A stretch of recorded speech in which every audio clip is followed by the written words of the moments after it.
Stations across the country are working on a collaborative project. It's called The Power of Water. And as part of this initiative, First Coast News is looking at the amount of rainfall Northeast Florida and Central Florida have had recently.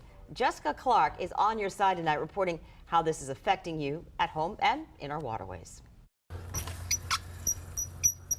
Nick Perez of St. Augustine is doing his routine spring garden work. Keep up with the flowers, make sure everything is getting watered like it should. According to the St. John's Water Management District, northern counties in the district, such as Duval and St. John's, have seen a fair amount of rain these past few months, but the southern counties are a lot drier. When you have these big, heavy rainfall events. But rain patterns all over the area are changing, according to Jen Lomberg, the Matanzas River keeper, the river that runs through downtown St. Augustine south through St. John's County. We're seeing more intense storm events. So we're seeing more rain falling in shorter periods of time that essentially flush all of the pollutants that collect on the landscape into the waterways. So things like fertilizer, pesticides, chemical from cars.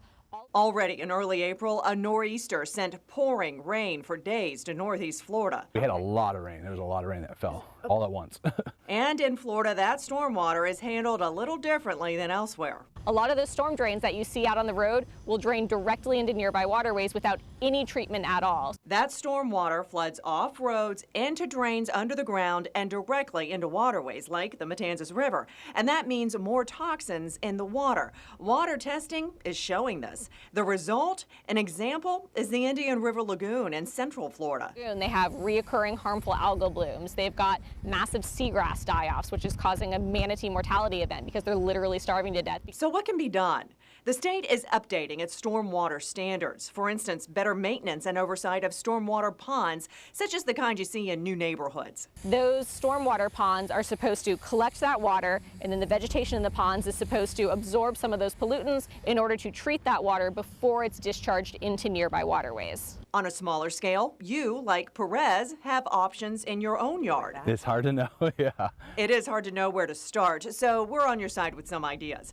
First, go with native plants. If you start planting plants that are native to Florida, they don't need fertilizer and water. And if you do use fertilizer, use the right type and amount for your plants. And then... And also watching the weather, making sure that you're not applying fertilizer right before a heavy rain event. Because if you do, it'll just be washed off right into the storm drain, and in Florida, that's into the waterways we all love. In St. Johns County, Jessica Clark, First Coast News on your side.